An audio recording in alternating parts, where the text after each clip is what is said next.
Hey guys, it's Sarah. Gypsy Face Sarah, not Rock Face Sarah like I said in my last video. That's my name for most stuff, and I couldn't get it on YouTube. So today is April 25th, and for those of you who know, that is my 2-month surgiversary. It's also my weeks, I think, 7 and 8 update. Highest weight was back in 2009, which was 303 pounds. Date I was when I met my surgeon was 282. And my weight as of yesterday was 250 even. So that's a 53-pound loss from my highest weight and a 32-pound loss from the date I met my surgeon. And from last month, that's a 6-pound loss total for the month of April. So the reason that I haven't been doing any updates is, as most of you know, I was pretty sick. I came down with bronchitis that was borderline turning into pneumonia. Doctor put me on a Z-Pack for that. Got mostly better and then was not better. I came down with like a chest cold or something. I don't know what it was. And was sick all week last week. And kept putting it off and putting it off and putting it off because I just, I had taken, more than a week off when I went on vacation, and then I had taken 2 days off after that because I was so sick, and finally had to just buck it up and call in last Friday. Went to the doctor. He put me on a 10-day round of antibiotics, and so there was really nothing to report. I wasn't exercising because every time I exercised, I would wake up the next day and I would feel worse. My chest would hurt. Everything was worse. So I was talking to Georgie, Better World for Me. She's one of my accountability girls. She's out in Germany, and she said that in Germany, if you're taking antibiotics, they tell you no sauna and no exercise.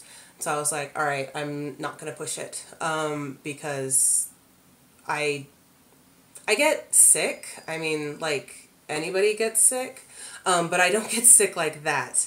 And it was weird. It was I almost feel like the past 2 months have almost been this kind of haze because, I had surgery and then I was recovering from that. And you never feel totally normal, I think, after a surgery. You feel a little just, you're recovering. And then, going to Boston, getting sick then and there. I feel like I've been sick almost for an entire month.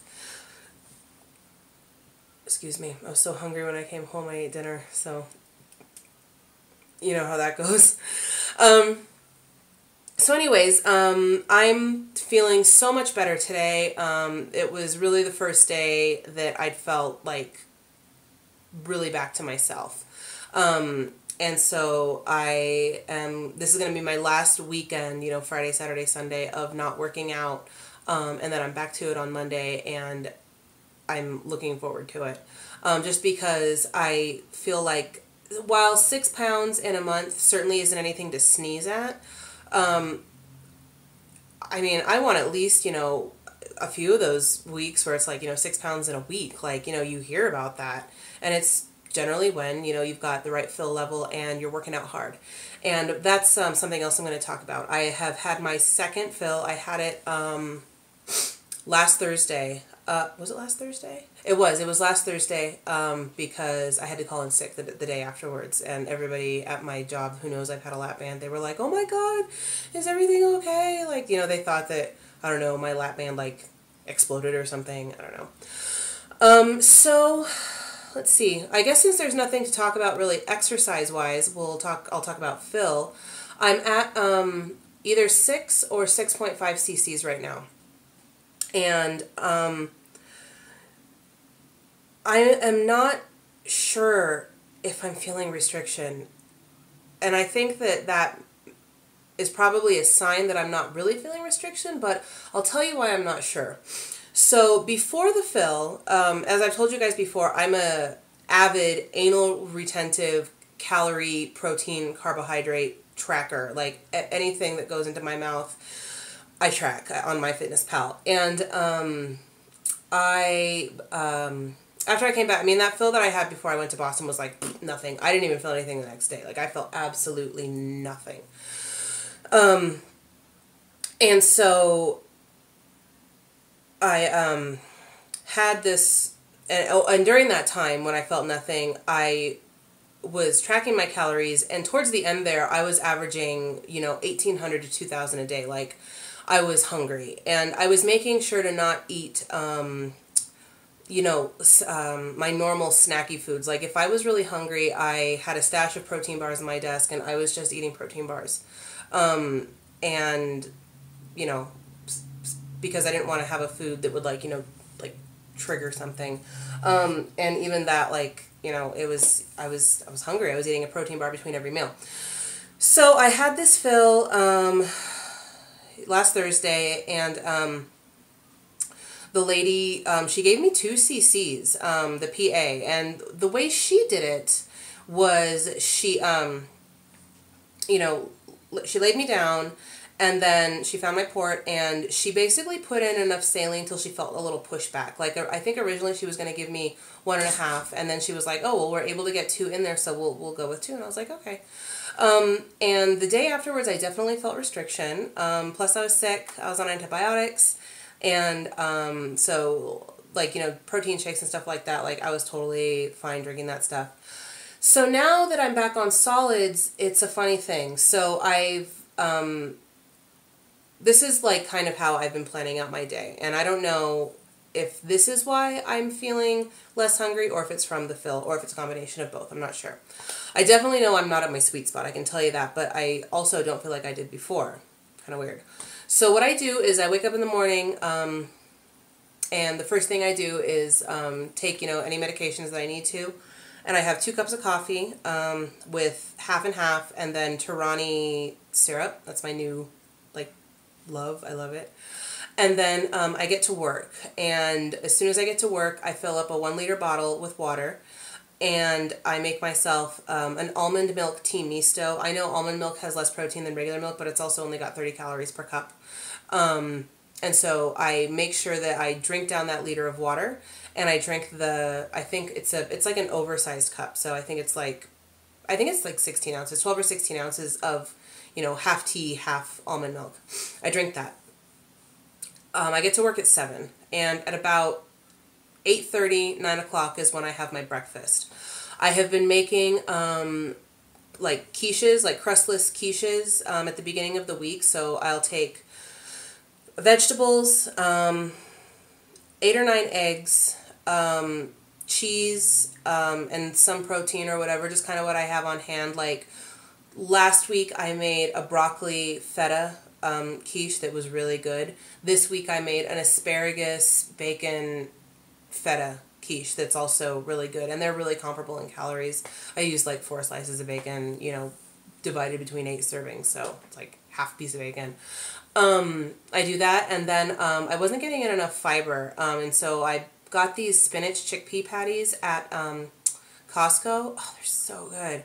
They're 120 calories, which is a little calorie high for me, but they got 5 grams of fiber, and the combination of the vegetables, the protein, and the fiber is good. So I have that at about 9. At noon, I have a protein-based lunch. Rarely do I go over 300 calories. This week, it's been tuna salad. Yesterday, I had it on a piece of, really nutty, high-protein sprouted wheat bread. Today I had it on cucumbers. What did I have the day before? I can't remember what I had for lunch the day before, but it's all, or I'll have leftovers from the night before. So I'll have that at lunch. As soon as I'm done with that, I'm sorry, after breakfast, it's 2 more liters of water, or 1.5 liters at least, and another cup of tea. tea misto. And then I have lunch. And then I get down usually one more cup of tea and then another liter of water before I go home. When I go home is when the trouble starts. I get home because I'm trying not to snack. So I get home at about 4 and I want to eat dinner. But that also leaves, you know, if dinner's ready by 5, that's 4 hours between then and bedtime. And, you know, you're chilling out, you're watching TV. I haven't been exercising this month, so the old boredom hunger is creeping in. What I've been doing there is getting in more tea, like mint tea. I try to get in at least another 24 ounces of water.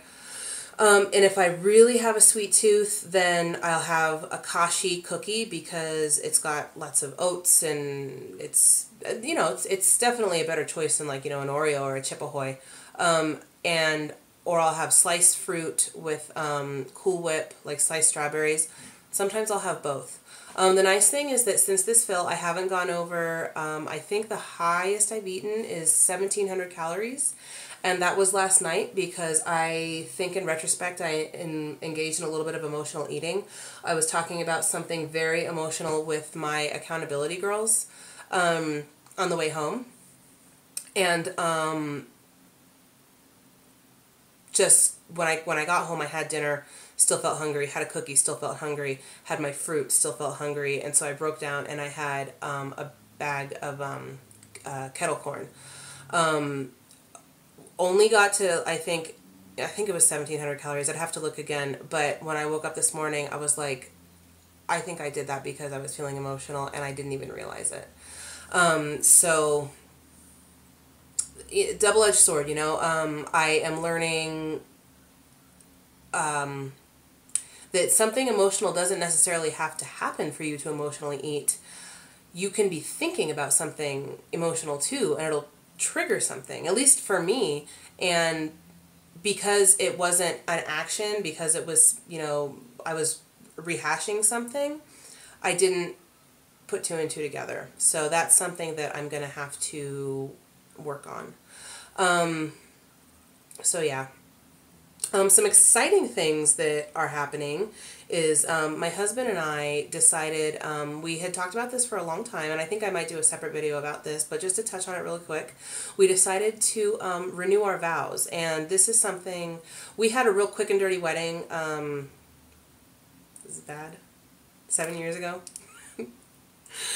We got married November 25th of 2006, and it was very, very quick. I had some emergency medical stuff that needed to be taken care of, like ASAP, and I didn't have insurance, so we had to get married. And we've talked about renewing our vows for a long time, and so we decided to go ahead and go through with it. So we're kind of in the early stages of that. I've contacted my 2 friends that I want to be in the vow renewal.